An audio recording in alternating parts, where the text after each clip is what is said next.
Supreme court ಒಳ ಮೀಸಲಾತಿ ಜಾರಿ ರಾಜ್ಯದ ಮೇಲಿದೆ ಎಂದು ಆದೇಶ ನೀಡಿದ್ದು, ಇದುವರೆಗೂ ಯಾವುದೇ ಪ್ರತಿಕ್ರಿಯೆ ನೀಡಿಲ್ಲ.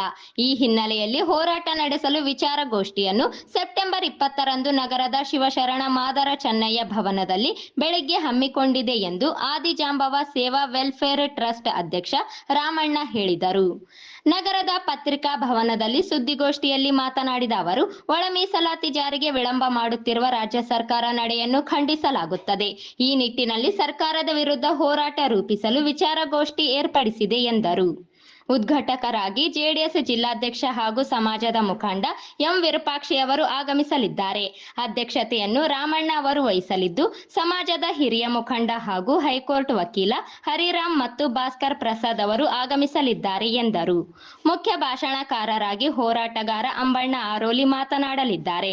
ಮುಖ್ಯ ಅತಿಥಿಗಳಾಗಿ ರವೀಂದ್ರ ಜಲ್ದರ್, ನಗರಸಭೆ ಅಧ್ಯಕ್ಷೆ Narasamma Narasimhalu Madagiri, P Narasappa, P Yellappa, N K Nagaraj, T Reddy ಸೇರಿದಂತೆ ಸಮಾಜದ ಮುಖಂಡರು ಆಗಮಿಸಲಿದ್ದಾರೆ ಎಂದು ತಿಳಿಸಿದರು. ವಿಚಾರಗೋಷ್ಠಿಯಲ್ಲಿ ಹೋರಾಟ ರೂಪುರೇಷೆ ಕುರಿತು ಚರ್ಚೆ ನಡೆಸಲಾಗುತ್ತದೆ ಎಂದರು.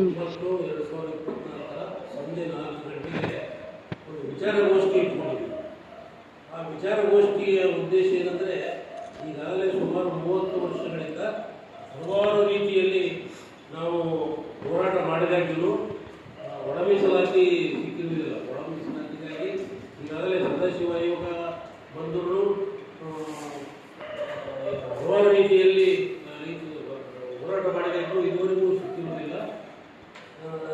ಎಲ್ಲ ಆಳುವ ಸರ್ಕಾರಗಳು ನಮಗೆ ಬರೀ ಆಶ್ವಾಸನೆ ಕೊಡ್ತಾ ಬಂದವು. ಈಗ ಇತ್ತೀಚೆಗೆ ದಿನಾಂಕ 1/8/2024ರಂದು ಮಾನ್ಯ ಸರ್ವೋಚ್ಚ ನ್ಯಾಯಾಲಯದ ಮಾನ್ಯ ಮುಖ್ಯ ನ್ಯಾಯಾಧೀಶರಾದ ಚಂದ್ರಚೂಡ್ ಅವರ ನೇತೃತ್ವದಲ್ಲಿ 7 ಸದಸ್ಯರ ಪೀಠದ ಒಂದು ತೀರ್ಮಾನ ಆಗಿರುತ್ತದೆ. ಒಳ ಮೀಸಲಾತಿ ಜಾರಿ ಕುರಿತು ರಾಜ್ಯ ಸರ್ಕಾರಕ್ಕೆ ಅಧಿಕಾರ ಇದೆ ಅಂತ ಒಂದು ತೀರ್ಪು ಮಾಡಿದ್ದಾರೆ. ಆ ತೀರ್ಪಿನ ಪ್ರಕಾರ ಆ ತೀರ್ಪಿಲ್ಲ. ಈಗ ಸುಮಾರು 2 ತಿಂಗಳಾಯಿತು ಆ ತೀರ್ಪು ಬಂದು, ಅದಕ್ಕೂ ಇನ್ನೂ ಮಾಡಿಲ್ಲ. ಈಗಲೂ ನಾವು ಸುಪ್ರೀಂ ಕೋರ್ಟ್ ಆದೇಶ ಪ್ರಕಾರ ಜಾರಿ ಮಾಡಿದಂಥ ಹಲವಾರು ರೀತಿಯಲ್ಲಿ ಈಗಾಗಲೇ ಬೇರೆ ಬೇರೆ ಕಡೆ ಬೇರೆ ಬೇರೆ ವಿಧದಲ್ಲಿ ಹೋರಾಟ ಮಾಡ್ತಾ ಇದ್ದೀವಿ. ಈಗ ಕೊನೆಯ ಹಂತ ಇದು. ಈ ಹಂತ ತಪ್ಪಿದ್ರೆ ನಮಗೆ ಕಷ್ಟ. ನಂತರ 20ನೇ ತಾರೀಕು ನಾವೇನೋ ಕಾರ್ಯಕ್ರಮ ಸುದ್ದಿ ವಿಚಾರಗೋಷ್ಠಿ ಇಟ್ಕೊಂಡಿದ್ವಿ. ಆ ವಿಚಾರಗೋಷ್ಠಿಯಲ್ಲಿ ನೂತನವಾಗಿ ಆಯ್ಕೆಯಾದ ಇವರು ಯಾರು ನಮ್ಮ ಎ ವಸಂತಕುಮಾರ್ ಅವರಿಗೆ ಮತ್ತು ಮಾಡಗಿರಿ ನರಸಮ್ಮ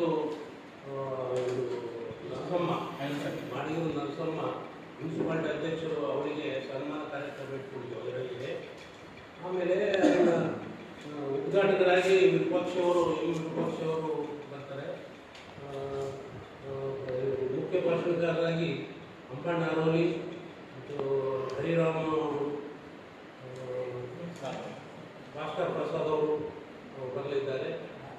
ಅತಿಥಿಗಳಾಗಿ ನಮ್ಮ ರವೀಂದ್ರ ಜಲ್ದಾರು, T Narasappa advocate, T Reddy, P Yellappa, ಆಮೇಲೆ ನಾಗರಾಜ್ CMC ಸದಸ್ಯರು ಸುದ್ದಿಗೋಷ್ಠಿಯಲ್ಲಿ ಭಾಗವಹಿಸ್ತಾರೆ.